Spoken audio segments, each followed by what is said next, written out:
आज मेरी प्रजा और मेरा लल्ला दोनों ही गहरे संकट से घिर गए। आपको मेरी सहायता करनी होगी।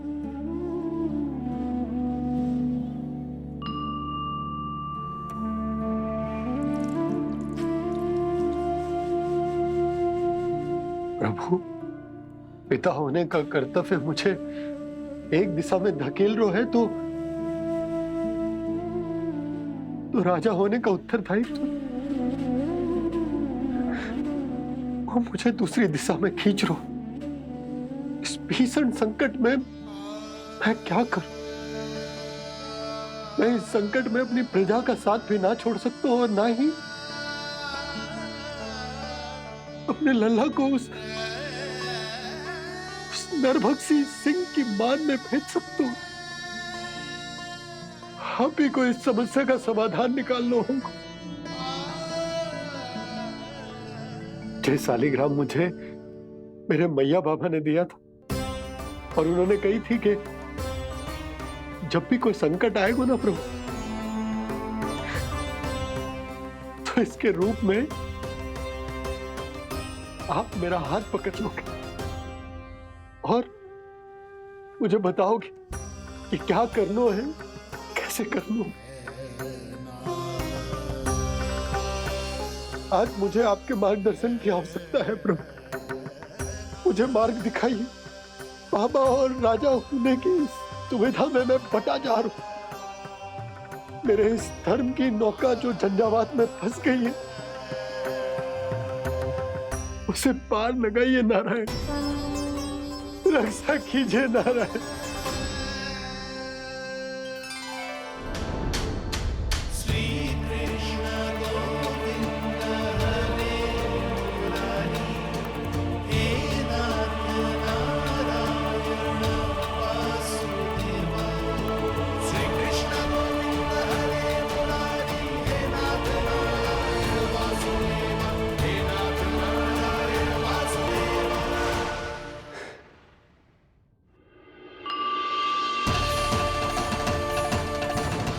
शालिग्राम यहीं तो रखा था मैंने। कहाँ गिर गया? कहाँ चला गया? मैंने तो यहीं रखो था।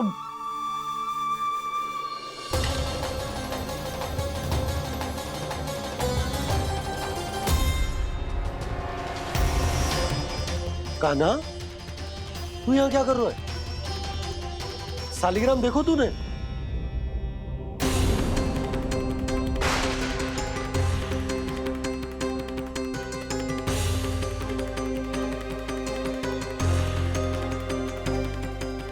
तेरे मुंह में क्या है? कान्हा, कहीं तूने शालिग्राम मुंह में तो ना ले लियो?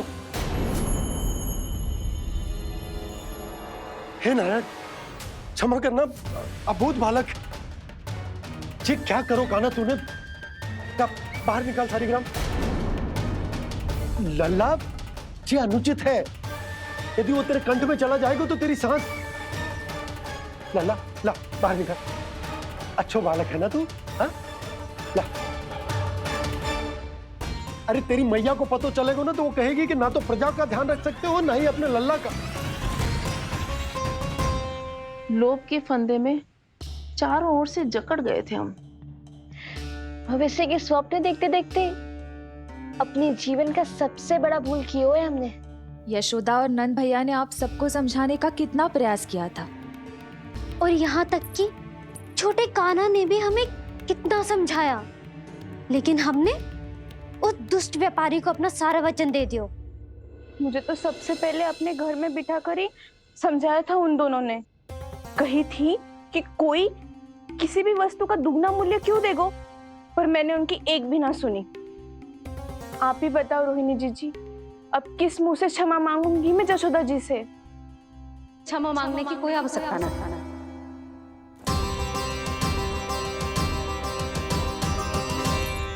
महत्वपूर्ण बात तो ये है कि तुम सबको अपनी भूल का आभास होगा और उसका पछतावा भी। पर अब तो बहुत देर हो गई है जशोदा जी, अब क्या होगा? जिस सुनहरे भविष्य के लिए हमने उस कपटी व्यापारी के सामने अपने नारायण के नाम का वचन दिया था, उसने वही भविष्य लेके राजा कंस के पांव के नीचे रख दियो है। संतुष्ट सुखी जीवन जी रहे थे हम। बछड़ों को उनके भाग का दूध मिलता था। हमारे बच्चे जितना चाहे दूध दही माखन खाते थे। अब उनके मुंह का निवाला छीनकर उस दुष्ट कंस को देना पड़ेगा चिच्ची। ना, नारायण की कृपा से तेरी जसोदा जिज्जी के पास गैयों की कमी ना है। मैं अपने घर का सारा गोधन पूरे गांव के साथ बांटूंगी। किसी भी बालक के मुंह से निवाला ना छिने को। नारायण की कृपा से गोकुल का एक भी प्राणी वंचित ना रहेगा। हाँ नहीं तो देख कान्हा, बाबा का कहना मान ले। कान्हा, तुझे नारायण की सौगंध है, वो शालिग्राम मुझे दे दे।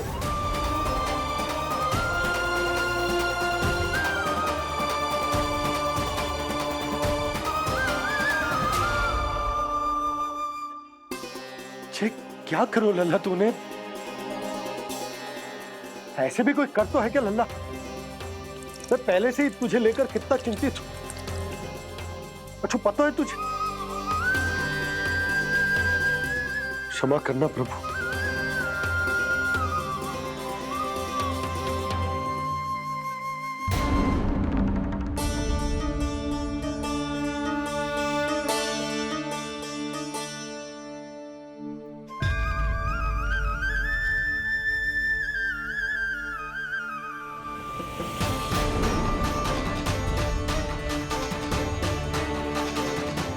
ये क्या कर रहे हो लल्ला? नारायण की मूर्ति कहाँ गई?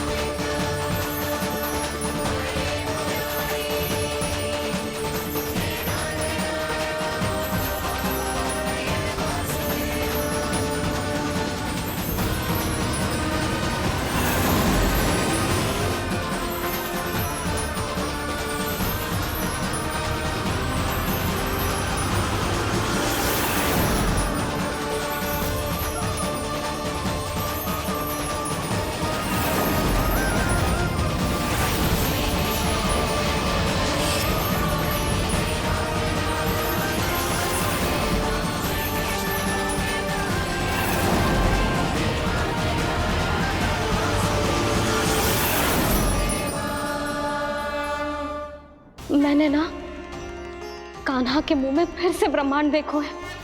मैंने तो ये भी देखो कि श्री नारायण गोकुल में हर स्थान पे है। जहां देखो वही नारायण। जिनके मुख में त्रिभुवन है, जो सारी सृष्टि का संचालन करते, मैं उन्हीं की चिंता कर रहा था।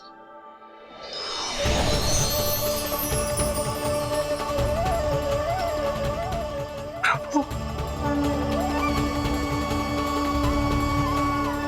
प्रभु, बाहर भी आप हैं और भीतर भी।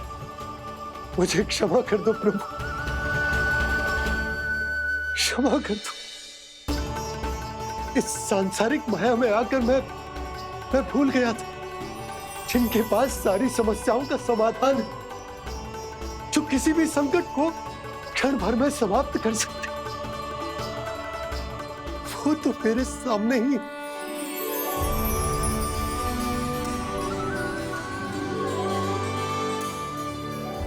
समस्या कैसी भी क्यों ना हो, चिंता समाधान नहीं, बाधा होती है। इसलिए चिंता मत कीजिए बाबा। मैं तो सदैव ही कहता हूं, मनुष्य को कठिन से कठिन परिस्थिति में भी चिंता से दूर ही रहना चाहिए। यदि व्यक्ति अपना सारा ध्यान अपने कर्मों को पूरा करने पर लगाए, तो वो बड़े से बड़े संकट का सामना भी सहज ही कर सकता है। और वैसे भी मेरी पूजा वही करते हैं जिन्हें मेरे अस्तित्व पर विश्वास है। इसीलिए उन्हें भी ये विश्वास अवश्य रखना चाहिए कि मैं अपने भक्तों का साथ अवश्य देता हूं।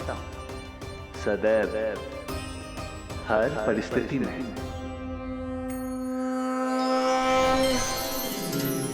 मैं आपके साथ ही हूँ बाबा।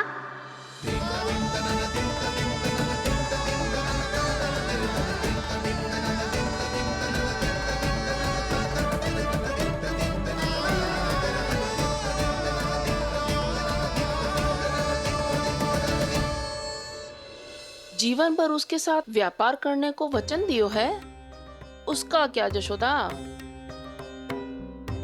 और उस दुष्ट कंस और उसके व्यापारी ने जो समस्या उत्पन्न की, उसका क्या? समस्या है तो समाधान भी हो गई।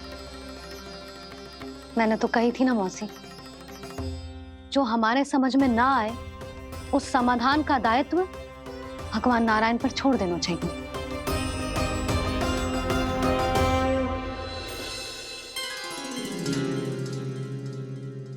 ये देखो,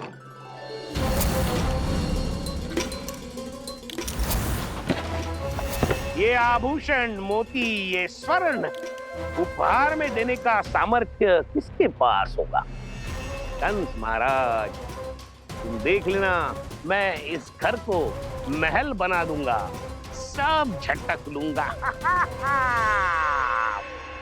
कान्हा, तुम तो अंतर्यामी हो, सब जानते हो। बताओ ना, कैसे मैं गोकुलवासियों की सहायता करूं? कोई उपाय सुझाओ। तुम्हारी ये रहस्यमयी मुस्कान बता रही है कि तुम्हारी लीला पहले से ही आरंभ हो चुकी है ना? अपने कर्मों का फल सभी को भोगना ही पड़ता है बाबा, चाहे वो अच्छा हो चाहे वो बुरा। तुम सभी चिंता मत ही करो। जो अन्य व्यक्तियों के साथ बुरा करते है ना, उसके साथ देर सवेर बुरा ही होता है। और जिस हाथ से उस षड्यंत्रकारी ने तुम सबका दूध दही माखन लियो है ना, जल जाएंगे वो हाथ, जल जाएंगे वो हाथ। दोनों पिता पुत्र का इसी से स्वागत करूंगा।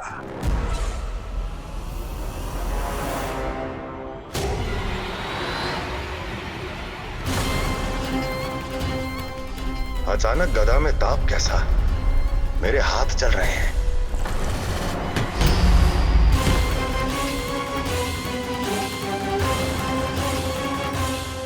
और वो व्यापारी जो तुम सबके शांत जीवन में भूचाल बन के आओ है, स्वयं शांति से थोड़े ना बैठ पाएगा। अरे उसके जीवन में उस षड्यंत्र से बहुत अधिक भयंकर भूचाल आएगा।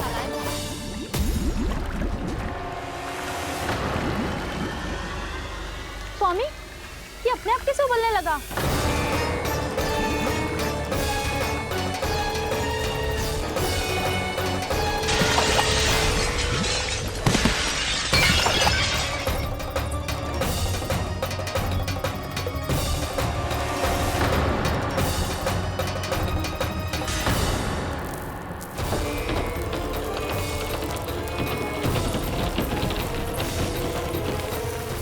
स्वामी, आप इस घर को महल बनाने का स्वप्न देख रहे थे, लेकिन ये खंडर बन गया। आप जिसके साथ मैत्री का संबंध स्थापित करके आए, वो कोई महान सम्राट नहीं, दुष्ट है। दुष्ट? उस व्यापारी ने दुष्ट कंस के साथ मिलकर भोले भाले गांव वालों का भोजन छीनो है ना। देखना उन दोनों के भोजन में कीड़े पड़ेंगे।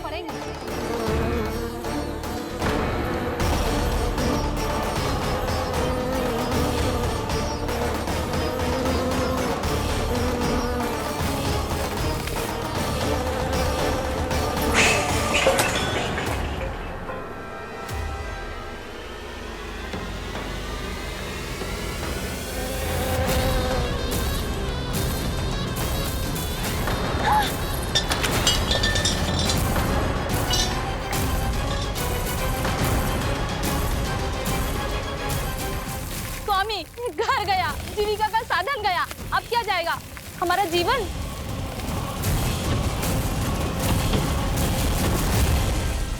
महाराज कंस का उपहार, आभूषण वाला संदूक। उन दोनों ने मिलकर तुम सबका दूध दही माखन सच्चा धन छीनने का प्रयास करो है ना।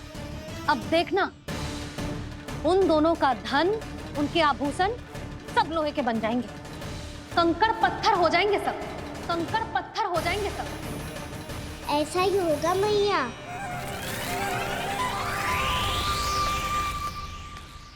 मेरे ग्राहक। लेकिन स्वामी, ये इतने क्रोध में क्यों दिखाई दे रहे हैं?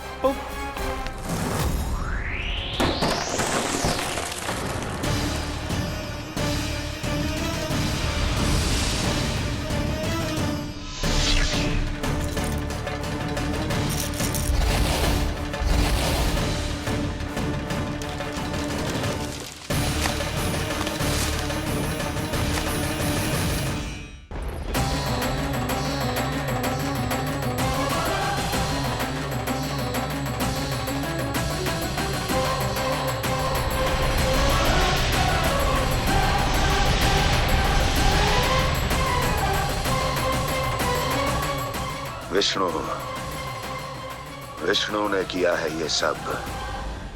कंस ने जो किया है उसका दंड वो अवश्य भोगेगा, उसका दंड वो अवश्य भोगेगा, दंड वो अवश्य भोगेगा। किसने कहा ये? किसने कहा ये? किसने कहा? मैंने पूछा किसने कहा ये? तुम जिसे ढूंढ रहे हो वो मैं हूँ, विष्णु अवतार। क्या चाहता है तू? तुम्हारे युद्ध मुझसे था कंस, और मेरे भोले भाले भक्तों को अपने जाल में फंसाकर तुमने सारी सीमाएं पार कर दी। अब जब तक तुम गोकुल के ग्वालों को अनुचित प्रकार के अत्याचार से मुक्त नहीं कर देते, तुम्हारा और अन्य सभी षड्यंत्रकारियों का सामर्थ्य, वैभव, बल सब कुछ नष्ट होता चले जाएगा, और तब तक अपने पूर्व रूप में वापस नहीं आएगा जब तक तुम उन निर्दोषों को जीवन यापन का अधिकार लौटा नहीं देते।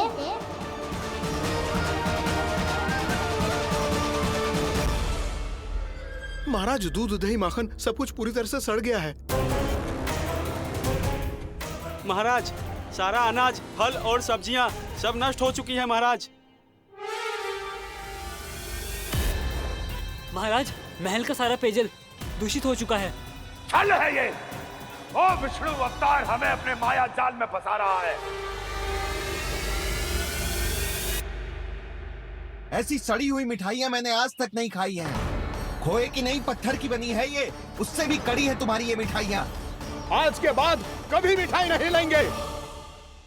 जो बुरे कर्म करते हैं उनके साथ बुराई होता है, और अच्छे कर्म करने वाले को अच्छाई मिलती है।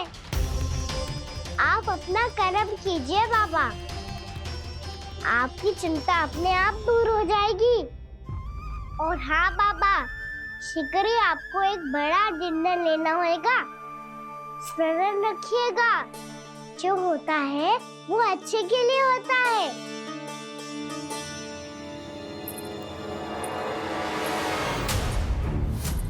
बाबा, मैया आ रही है, क्या करूं?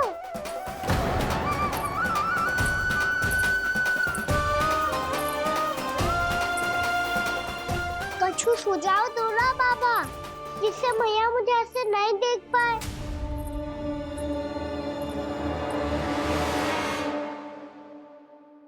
सुनो जी,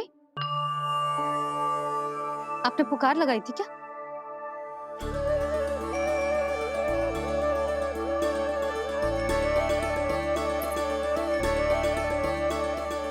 तुम मुस्कुरा क्यों रहे हो?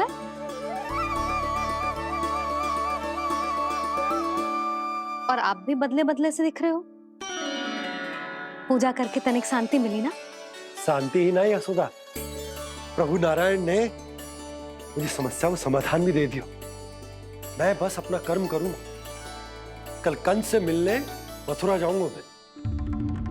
उस दुष्ट अत्याचारी से मिलने जाओगे आप? ना ना, मैं आपको उससे मिलने ना दूंगी। देखो ना आपने कैसे हमारे गांव वालों को फंसाओ है उसने। अवश्य ही आपको भी उसी उद्देश्य से बुला रहा है। आप मुस्कुरा रहे हैं प्रभु? कुछ देर पहले ही तो मैया सभी को मुझ पर अर्थात श्री नारायण पर विश्वास करने की सीख देकर आई है। अब देखो स्वयं भी चिंता करी है ये। चिंता मत ही करो यशोदा, मुझे श्री नारायण किसी भी जाल में ना फंसने देंगे। वो तो यही है हमारे साथ। यही है, इसका क्या अर्थ है जी? तुमने कही थी ना कि तुमने उन्हें हर जगह देखो, हमारे घर में, गोकुल में, तो इसीलिए तुम चिंता ना करो, मुझे अपना कर्तव्य करने दो। कल भोर होते ही मैं मथुरा निकल जाऊंगा। पता तो चले वो हमसे चाहतो क्या है।